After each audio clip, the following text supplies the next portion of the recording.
Bonjour à tous, cette vidéo est la deuxième d'une série de vidéos de cours traitant le chapitre sur les fonctions exponentielles et la fonction logarithme décimale en classe de terminale technologique. Alors, avant de continuer, j'en profite pour dire que dans cette vidéo, vous aurez deux éléments à découper et à coller dans le cours. Alors, évidemment, vous les reconnaîtrez.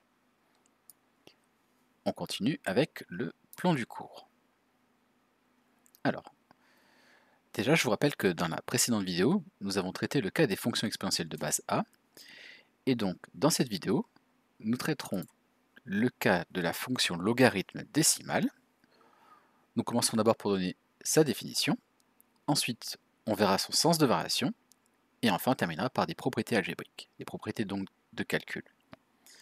Donc à présent, à la suite de ce qui a été écrit précédemment, vous pouvez écrire en rouge, grand E, fonction logarithme décimale, suivi de petit a en vert, définition. N'oubliez pas de souligner les titres. Mettez la vidéo en pause, puis reprenez une fois que c'est noté.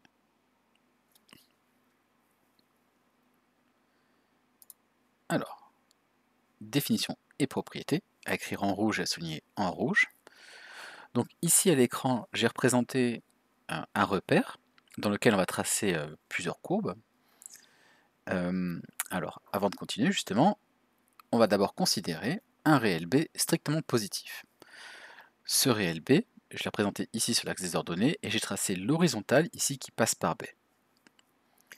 Eh bien, l'équation 10 à la puissance x égale B d'inconnu x a une unique solution dans R.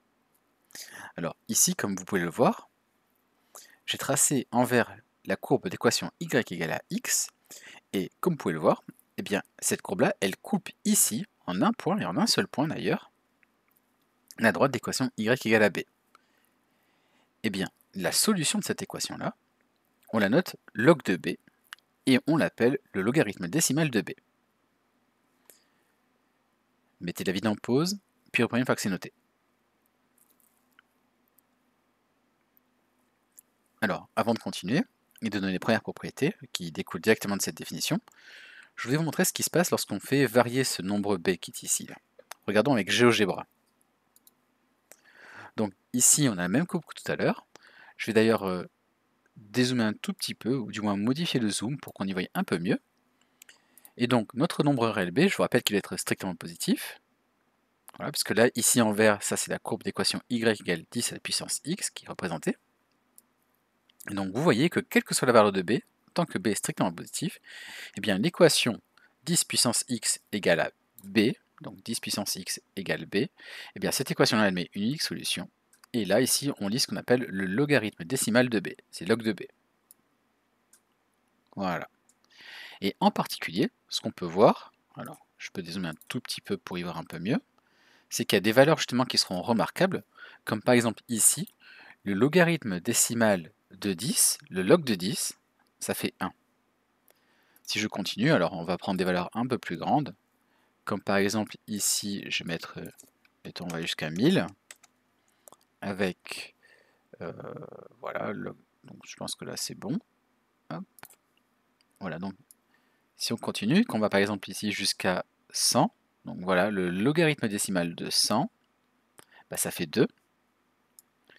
Le logarithme décimal de 1000, ça fait 3. Donc vous voyez que là, on va bientôt introduire la fonction logarithme décimal, vous voyez que là, elle augmente très doucement, hein, finalement. On dirait que le curseur ici se déplace très très doucement, à mesure que b augmente. Voilà, c'est une propriété qui est d'ailleurs caractéristique de la fonction log. Alors, on continue.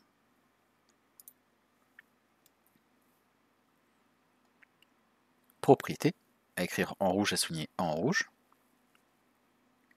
Pour tout réel b strictement positif, eh bien log de b égale à a, ça équivaut à b qui est égal à 10 à la puissance a. Autrement dit, une façon de voir les choses différemment, d'un autre point de vue, c'est de dire que eh bien, le logarithme est élevé à la puissance, le nombre 10, donc faire 10 à la puissance quelque chose, ben finalement ce sont deux opérations qui sont inverses l'une de l'autre, on peut dire aussi réciproques l'une de l'autre. En fait, plus clairement, on va voir d'autres propriétés qui vont retraduire ça encore, notamment pour tout réel b strictement positif, eh bien 10 à la puissance log de b, comme je viens de le dire, prendre le logarithme d'un nombre et ensuite faire 10 à la puissance le logarithme de ce nombre-là, finalement, ça revient à rien faire. Autrement dit, ça fait b.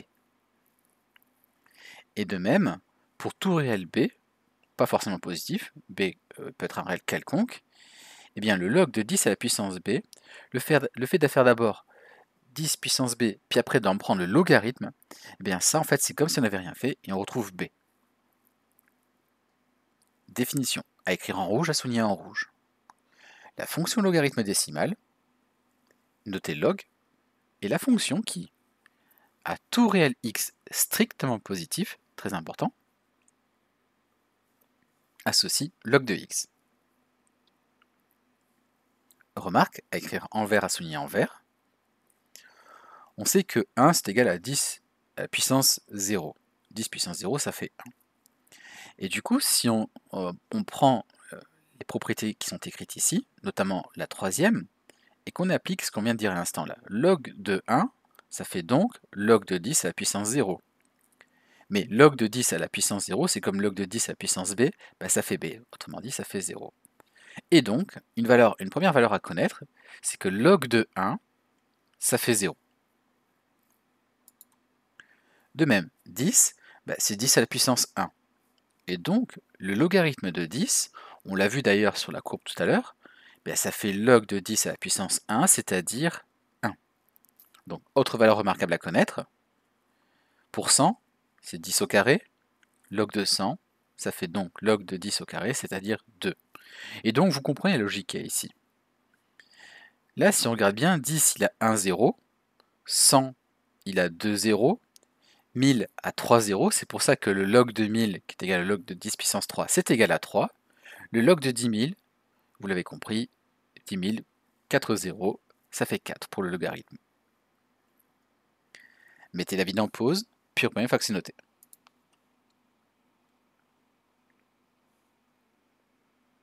Alors, on passe au petit b, à écrire en vert, à souligner en vert, sens de variation.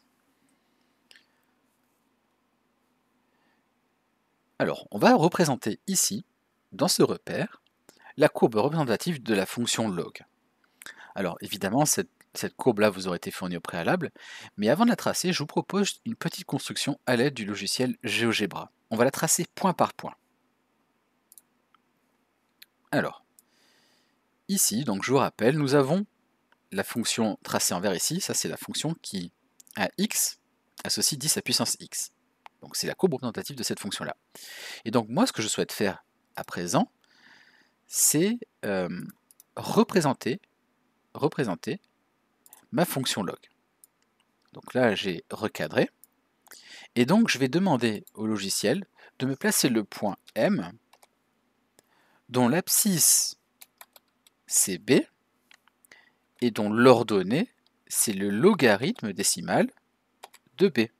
Puisque je veux tracer la fonction log, en abscisse, bah, je prendrai b, et en ordonnée, bah, je prendrai le log de b. Et donc, voilà le point qui a été représenté. Ça y est, était défini, mon point M. Je vais d'ailleurs le tracer d'une autre couleur. On va le faire en rouge. Voilà, comme ceci. Et on va même activer sa trace pour voir apparaître la fonction log. Alors ici, je vais être un peu plus précis au niveau du curseur. On va aller un peu plus doucement. Je vais mettre jusqu'à 20.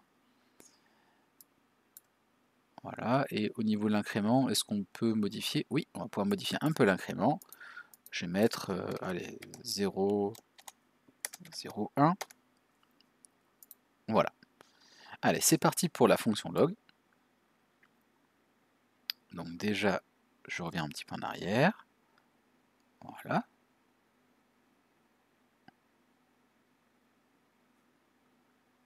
Voilà.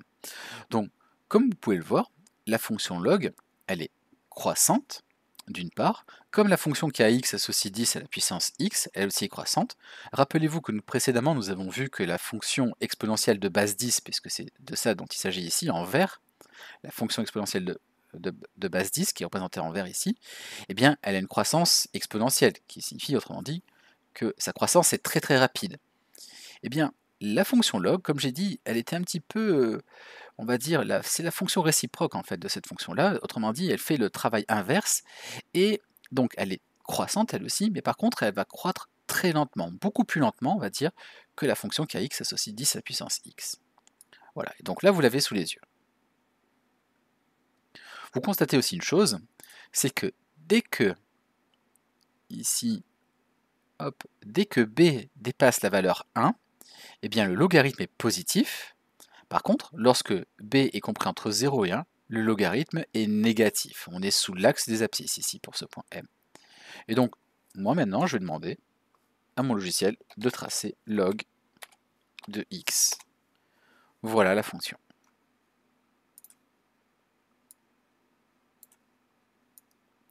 Voilà.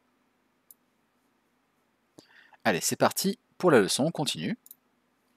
Donc, voici la fonction, voici plutôt la courbe représentative de la fonction log. Propriété à écrire en rouge, à souligner en rouge. La fonction log est croissante, et même strictement croissante d'ailleurs, sur l'intervalle 0 plus l'infini. Je vous rappelle que 0 plus l'infini, c'est son ensemble de définitions. Le logarithme décimal, le log, n'existe pas, ne peut pas exister si on fait par exemple log de moins 1, ça n'a pas de sens, ça n'existe pas. De même que log de 0, d'ailleurs, log de 0 aussi, ça n'existe pas. Mettez la vidéo en pause, puis reprenez une fois que c'est noté. Alors, comme conséquence du sens de variation de notre fonction log, puisqu'on sait qu'elle est strictement croissante sur l'ensemble des réels strictement positifs, il va y avoir un certain nombre de propriétés qui vont découler immédiatement. En particulier, si vous prenez par exemple ici les nombres 3 et 4, et qu'on regarde les images, vous voyez bien que le log de 3, il est plus petit que le log de 4. Le log de 2 est plus petit que le log de 14. Bien ça, c'est parce que la fonction log, comme elle est croissante, la fonction log conserve les inégalités. On va l'écrire tout de suite. Propriété, à écrire en rouge, à souligner en rouge. Pour tout réel strictement positif a et b, premièrement, log de a égale à log de b, et bien ça équivaut tout simplement à a égale b. Deuxièmement, log de a strictement plus petit que log de b, ceci équivaut à a strictement plus petit que b. Comme je l'ai dit, la fonction log préserve les inégalités, préserve le sens des inégalités. Autrement dit, elle préserve l'ordre, en fait, on dit précisément. Voilà, donc si a et b sont dans cet ordre-là, eh bien leurs logarithmes décimaux le sont aussi. Propriété, à écrire en rouge, à souligner en rouge, soit a est réel strictement positif.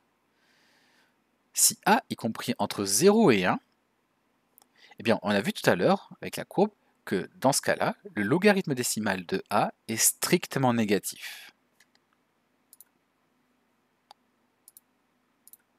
Comme ici. Hop, voilà, je vais cacher tout ça. Lui, on le cache aussi. Donc vous l'avez vu ici, voilà. Mon point M, qui est ici, là, il est tel que, alors là c'est B, mais c'est pareil, voilà. Tant que B est compris entre 0 et 1, vous voyez que les ordonnées correspondantes ici, le logarithme est négatif.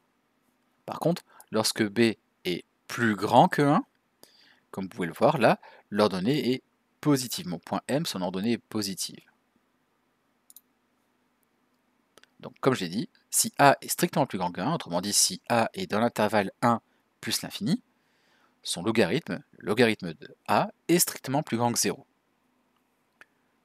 Propriété, à écrire en rouge, à souligner en rouge, pour tout réel B strictement positif et tout réel A, eh bien log de B strictement inférieur à A équivaut à B strictement plus petit que 10 à la puissance A.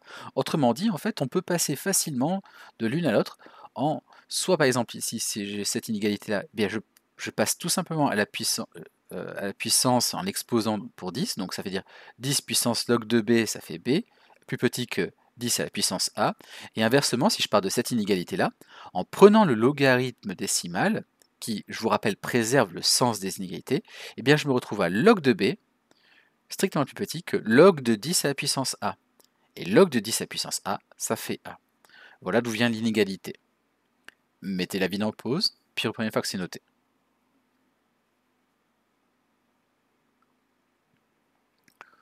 Petit c, à écrire en vert, à souligner en vert, propriété algébrique. Alors là, on va écrire un certain nombre de propriétés calculatoires en rapport avec la fonction log. Des propriétés ne seront pas démontrées ici dans cette vidéo. On les reverra en classe ensemble, on les redétaillera, on les réexpliquera ensemble. Je vous propose simplement ici de les lister et on y reviendra, comme j'ai dit, beaucoup plus tard. Donc, enfin, beaucoup plus tard, plus tard. Propriété, à écrire en rouge, à souligner en rouge. Pour tout réel A et B strictement positif et tout entier naturel n, on a log de A fois B qui est égal à log de A plus log de B. C'est probablement l'égalité et la relation à retenir la plus importante concernant le logarithme décimal. Ici, le logarithme décimal, qu'est-ce qu'il fait? Il prend deux nombres qui ont été multipliés entre eux, autrement dit on a un produit, et le logarithme décimal transforme ce produit en une somme, puisque je me retrouve ici avec log de A plus log de B. Ça, c'est quelque chose de très très important qu'il va falloir retenir, et qui va permettre d'ailleurs de démontrer bien, les autres points qu'on va écrire maintenant.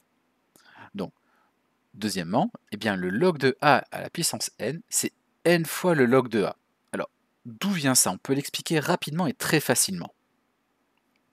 Prenons le cas où n est égal à 2, log de A carré. Log de A carré, c'est log de A fois A.